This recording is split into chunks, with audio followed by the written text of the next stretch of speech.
We're sharing specific steps you can use as you develop your speaking and visibility plan on this episode of the Speaking Your Brand podcast. More and more women are making an impact by starting businesses, running for office, and speaking up for what matters. With my background as a TV political analyst, entrepreneur, and speaker, I interview and coach purpose-driven women to shape their brands, grow their companies, and become recognized as influencers in their field. This is Speaking Your Brand, your place to learn how to persuasively communicate your message to your audience. Hi there, and welcome to the Speaking Your Brand podcast. I'm your host, Carol Cox, joined today by our lead speaking coach, Diane Diaz. Hi, Diane. Hi, Carol.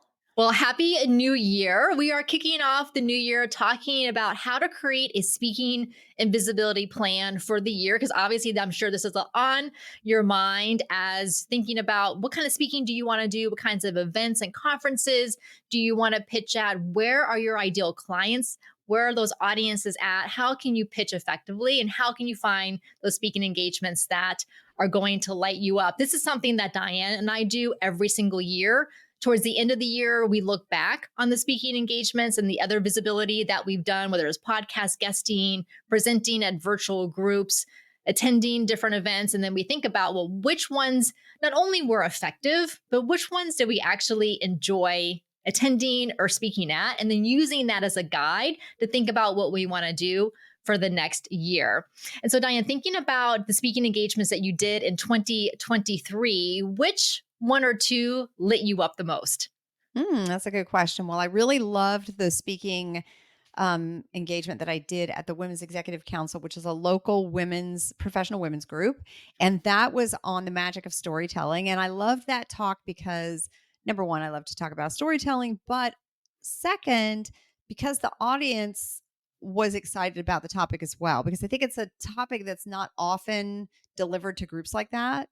And it was very interactive, and I made it fun because I incorporated magic and even magic wands. And so that was probably the most fun talk that I gave all year. And storytelling is a fun topic anyways, because not only do you get to share the power of storytelling with the audience, but you get to kind of see the light bulbs go off for them when they realize, oh, like actually I should be sharing stories, even if it's in a business context.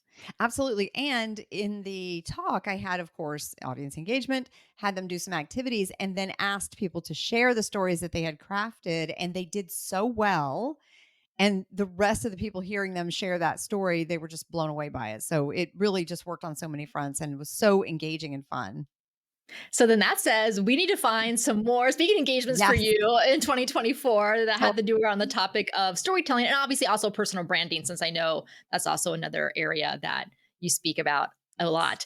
So thinking about my speaking engagements for this year, for 2023, my favorite was definitely MACON, the Marketing AI conference that I went to in Cleveland, Ohio. That was in July of 2023. And because I started kind of getting excited about and working with AI at the beginning of 2023, and then started pitching myself to speak at AI-related conferences, got selected for that one, had so much fun putting that presentation together about how to maintain your brand voice, even while using AI and tools like ChatGPT, because it kind of was a creative outlet for me to create something brand new content-wise that I hadn't done before, but then also incorporating props. Like we had these really fun paddles where people answered human or AI with them, lots of video clips and interactivity. So that was fun. So definitely going to be finding some more AI-related conferences in 2024. So I know that, for the listeners, questions you may have would be, okay, so where do I find events, or how do I know what events are the best fit for me, how to pitch, or even maybe you're wondering how to narrow and decide on the 1 or 2 topics that you want to pitch on. Maybe you have a lot of different topics that you could speak on or you have spoken on in the past, but then how do you kind of identify which are the best ones? But it's also more than just finding random events and conferences, because sure, you could do a Google search on a particular industry and you could find a lot of different events and conferences that are going on related to that. But it's really needing to know which are your best events and which are the best audiences to speak at to achieve the specific goal that you have, because there's a lot of different reasons you could be speaking and doing visibility. So you want to focus on what is that goal that you have. So we're going to talk about that today, what your speaking and visibility goals could be, and then how to determine your ideal events and audiences based on those goals. And we're going to do an exercise together that was surprisingly challenging to do. And I actually brought Diane in on this about a month ago to help me with this exercise because my brain was stumped and we needed double brain power on it. So hopefully we'll be able to give you that double brain power today to help you through this exercise. And if you're new to Speaking Your Brand, welcome. Here we work with women entrepreneurs, executives, and leaders to help them develop their thought leadership message and create their signature talks. And we do that primarily in our Thought Leader Academy online program, where we work on not only helping you craft your speaking and visibility plan and your personal brand plan, but also, of course, creating your signature talk about the business of speaking, and so much more. You can get all the details about the Thought Leader Academy at speakingyourbrand.com/academy. All right, Diane. So let's dig in first to helping listeners identify the best audiences and types of events for them. And let's go ahead and start with that exercise that I had mentioned that left me stumped. So this came from a course, an online course from Michelle Warner. It's called Networking That Pays. It's a self-paced course, and I'll include a link in the show notes. I highly recommend it. It's very well done. She's in one of the kind of communities that I've been familiar with for the past number of years. So I started going through the course, and I ended up about halfway through, and she has this excellent exercise, and it's based on the 5 whys. You may be familiar with the 5 whys. It may have come from Toyota and kind of like lean Mm. manufacturing or somewhere in kind of that industry. And the idea is if you're faced with a problem or a challenge, keep asking why. So you don't just kind of stop at the superficial reason, but like, why is this going on? Okay, well, then why is that going on? But then why is that going on? And you keep digging down further and further until you get to the root. Well, you can apply the same thing when we think about what is the goal that you have related to speaking and visibility. And then once you understand why you want to do speaking and visibility, then you're going to drill down into, okay, so then if that's the reason why you want to do it, that's your goal, then what's the next thing? So then why do you want to do that? Or how do you get to the people that are going to help you? So Diane, and I know we talked about this and we've been going through the workbook on it. So let me run through my example and then we'll see how this goes and give listeners kind of some questions they can think of for themselves. So in this case, this was, why do I want to do speaking engagement? So this is for me personally, for Carol. Okay, so I want to do speaking engagements to attract clients because every time I go out and speak, especially to women entrepreneurs and leaders, we always get clients from women who are in the audience because obviously speaking is a great way to develop, credibility and authority. They see you in action, they get to know you, and then they're interested and intrigued to work with you. Okay, so that's the reason to get clients. Okay, so then if that is it, if that's the goal is to get clients, then how do I find those speaking engagements that are going to have the women in them who are our best clients? So Diane, how would you describe the women that we work with, especially say in the Thought Leader Academy, Mm. the type of women, like what types of conferences and events would they be showing up to? Mm. I would say, well, generally they tend to be professional or entrepreneur women who are usually 40-ish to 60-ish, um, accomplished, been doing what they've been doing maybe a while. And so the types of events that they might attend would be obviously conferences for professional women, or it might even be professional association related organizations. Um, organizations specific to certain industries where they're in marketing or whatever they're doing in that industry. Local chambers of commerce also, and sometimes the sort of sub women's groups within those chambers of commerce. So those types of groups I would start with.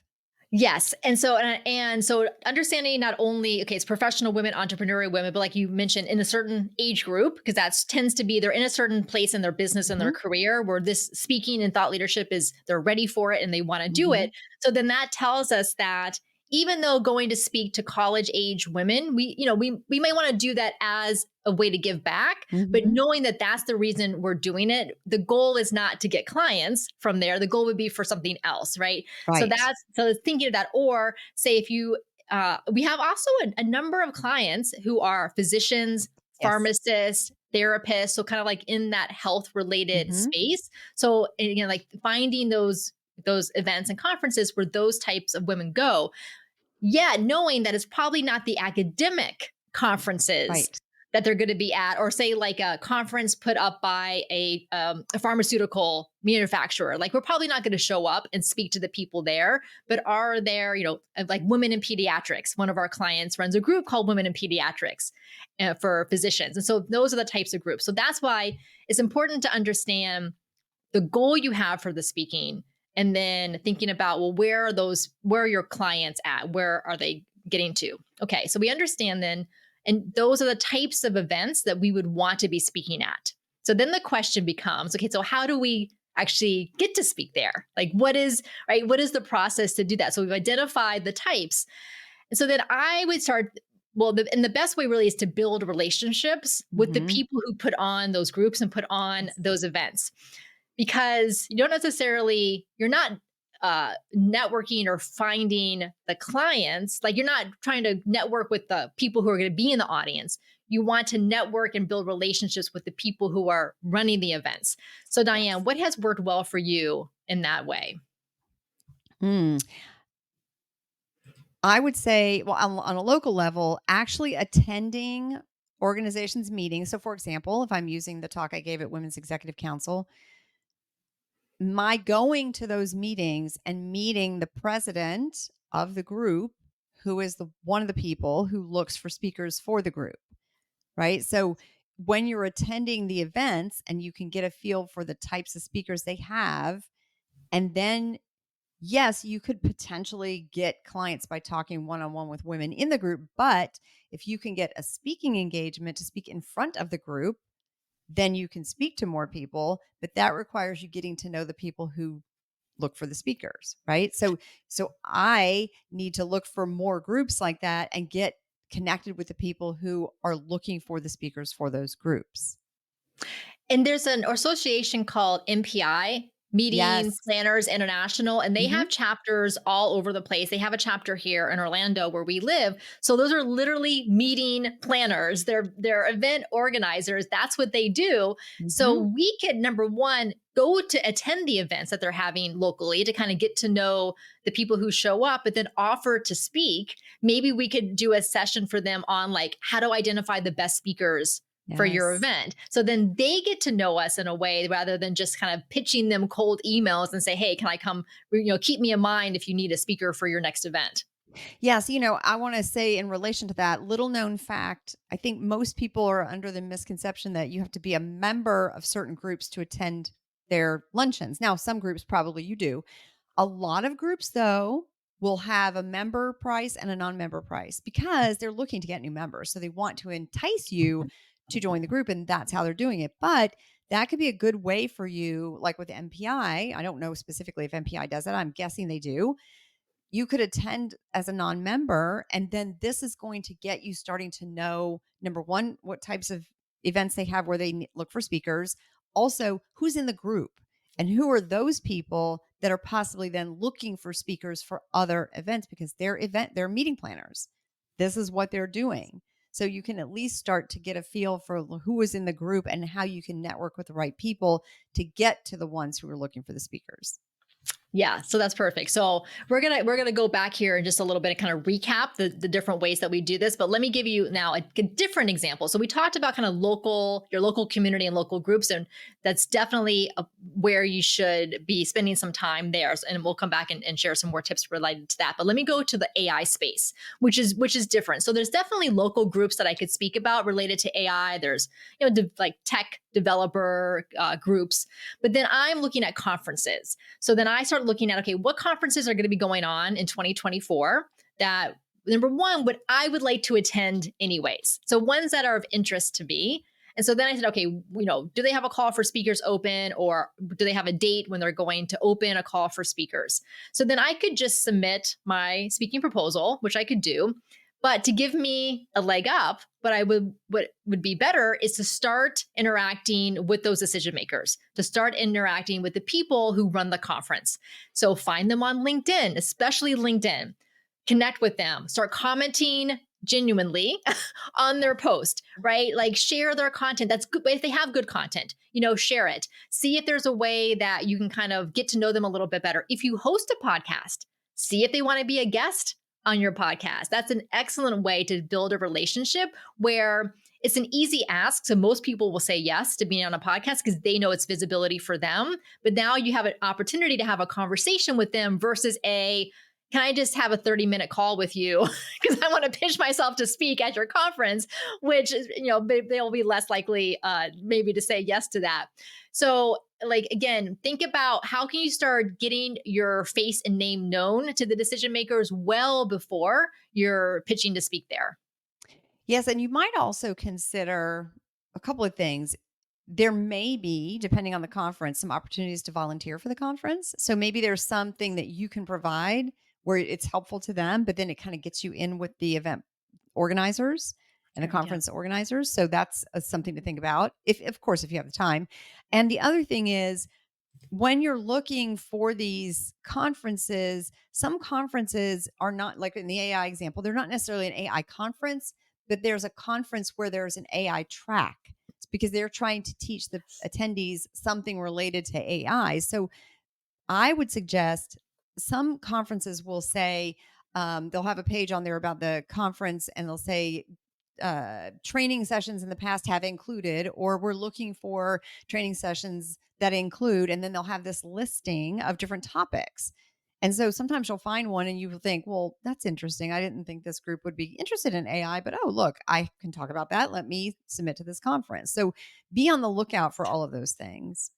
Yes, like I know there's associations of accountants and PR professionals. And I know we've been looking at some of these different associations, or they have reached out to us and for whether it's about personal branding or about AI. And you would think, well, I'm not presenting a topic on accounting, but that's great because they don't really need that. Like they don't need necessarily, they probably know speakers in their industry. They're looking for adjacent topics where they don't necessarily know who to go to for those. Yeah, so try to explore so for instance, let's say the conference from the accountants already happened this year, but maybe they say like what all the different speakers spoke about, and you can see what the breakout sessions were. And if there were breakout sessions on, let's say, personal branding, oh, okay, so maybe this group is one I want to target. Yeah, it's a great idea. All right. So we kind of, so once you have a good understanding of what are the best types of events and audiences for you, don't limit yourself to just the industry you're in.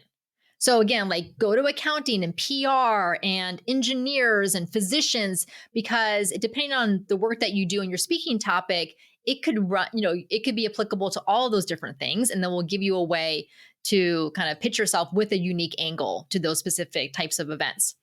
So let's go back and kind of give the listeners a concrete way to start thinking about this as they're working on their speaking and visibility plan for the year.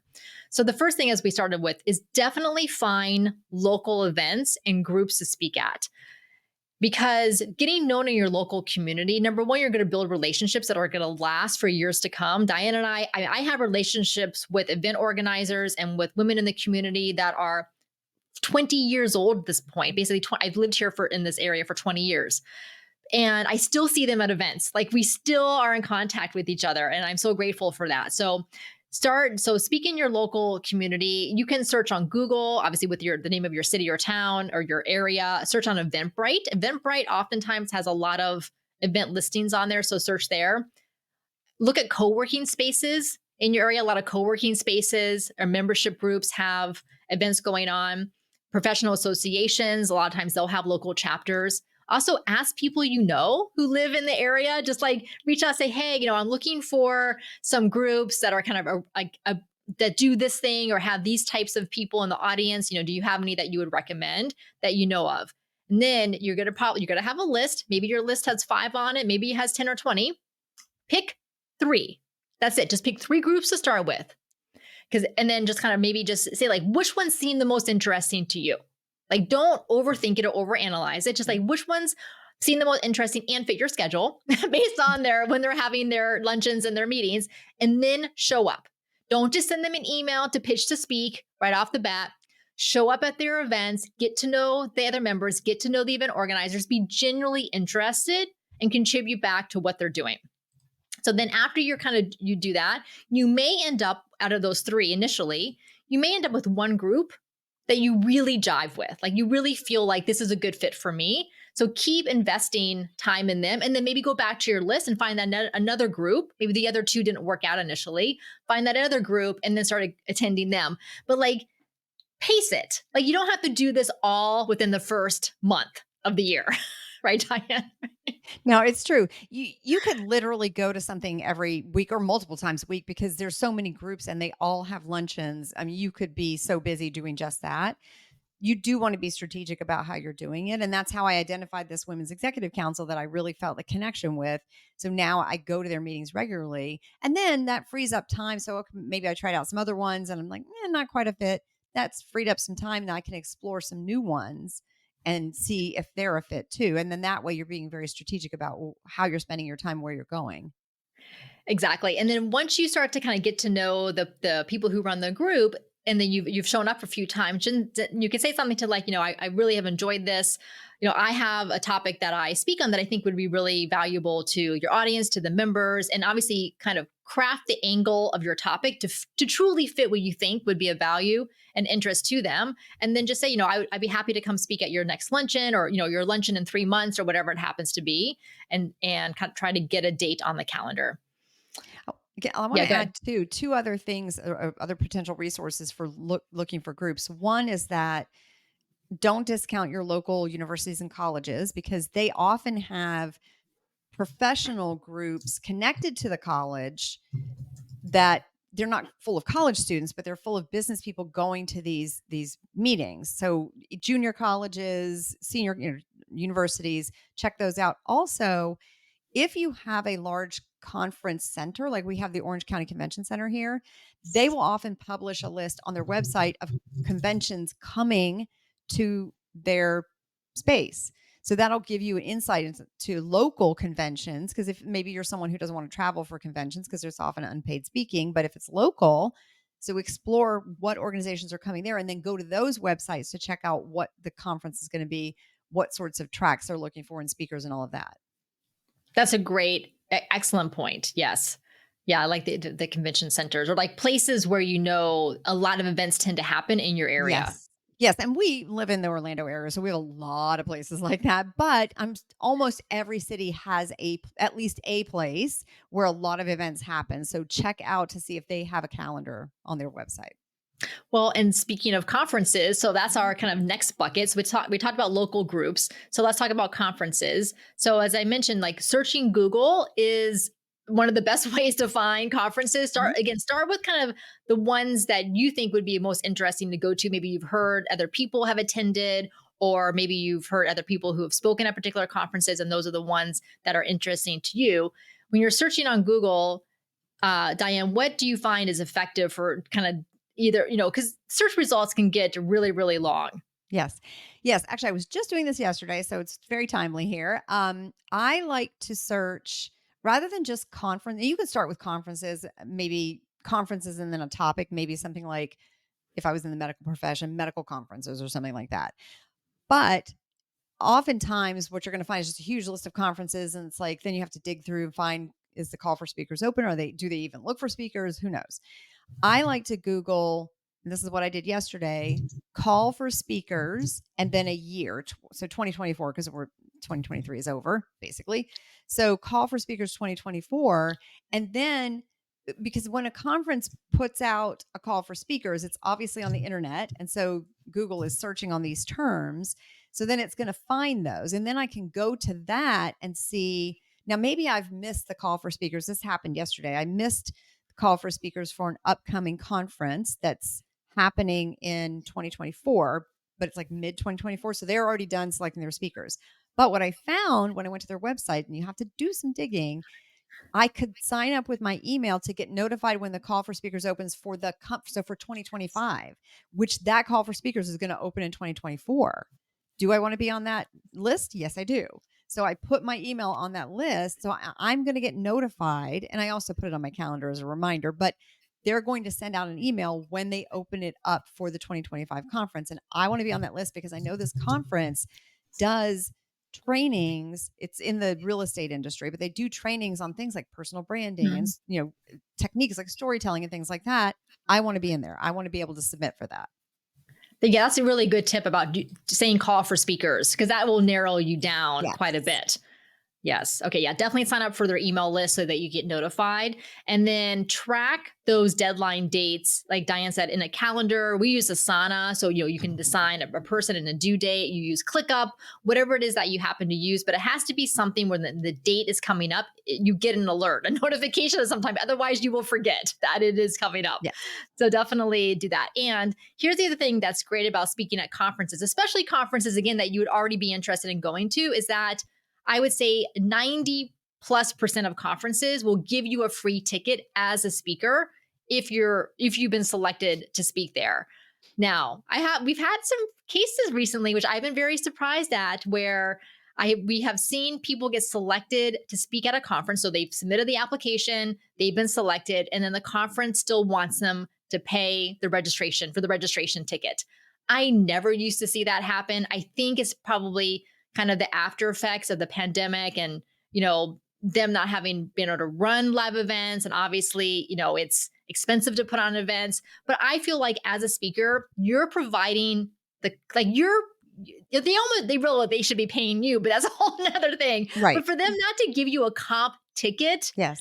when you're speaking, I just don't understand that. Right. Because even if the event is local, which in this case it was, even if the event is local, there is a cost involved, which is just your time putting the whole thing together and your time there delivering it and you're creating an experience. You're actually helping to make the conference the experience that it's going to be for the attendees. So in my mind, your ticket should be comped. So that's up to you if you want to pay even a discounted rate that they're saying that you have to pay.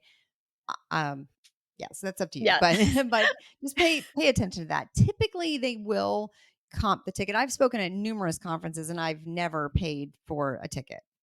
Right. And so I would say the exception would be if to pay would be if you feel like the people in the audience are your ideal clients. Like you feel pretty confident you could get some clients from that event that would offset the cost of the ticket, and that obviously you're not selling from the stage, because conferences are not going to want you to do that, but that you have a really effective presentation where you're planting sales seeds throughout and using some of the other techniques that we talk about to make sure that you are getting quality leads from your presentations. So that, and the second reason would be if you know for sure that you're going to have a great looking venue where you can get video from of you speaking. Do not rely on the conference to give you the video. You have to bring in your own videography team to do that. Again, but you would have to basically have some type of a contract that says that you're going to be in such and such room so that they don't switch you to like a tiny little room and then you think you're getting good video. So that's probably not a great reason for, as far as conferences, to do it. The only reason would be if you feel like you have really great chance of getting clients from it. Yes. Okay.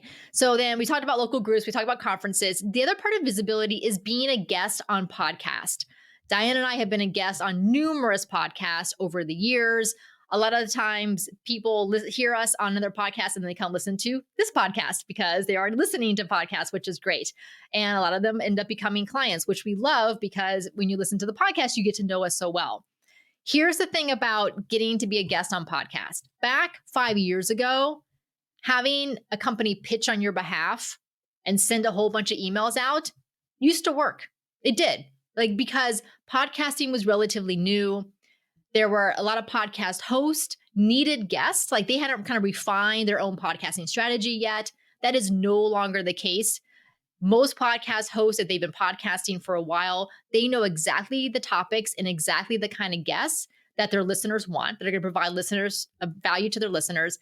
I get basically, I would call them spam pitches to be on the podcast every single day of the week. I delete them. I don't even save them. I don't even read them because I just know that I know what they are. The exception is if someone who I know sends me a personal email and says, "Hi, Carol," says, whatever, nice greeting. I have someone who I think would be a really great guest on your podcast. She and I have worked together, or she was a guest on my podcast, and her topic is related to this XYZ. Would that be something that would be of interest to you? Then I will read it and I will see, like, is this a good fit? And probably 9 times out of 10, the answer is yes for Yes, that. because it comes through somebody that you know. Yes, and I get the same pitches to the Speaking Your Brand podcast that Carol gets, probably in a fewer number, but I do still get them, and it is clear that they've done no. It's just a form email with a bunch of information about a potential guest that usually is not a good fit. And I'm sure a lot of these guests are lovely, like potential Of guests. I'm course. sure they probably have great topics and all of that, but I just don't have the time to wade through them and to figure out which would be good or not because I need someone. Basically, that is what a warm introduction does. It Yes, vets the person for you, for whoever the recipient is. And that's what so many of us, especially if you've been podcasting for a while, you know that you need that vetting process first before you accept absolutely. someone.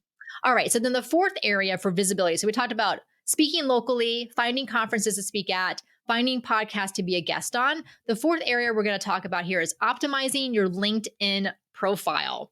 So you know that Diane and I, that's really the only social media platform that we use is LinkedIn. It is really great for growing your network. So, you meet people at speaking engagements, go connect with them on LinkedIn. Make sure to connect with us here as you're listening to the podcast. Our links are in the show notes.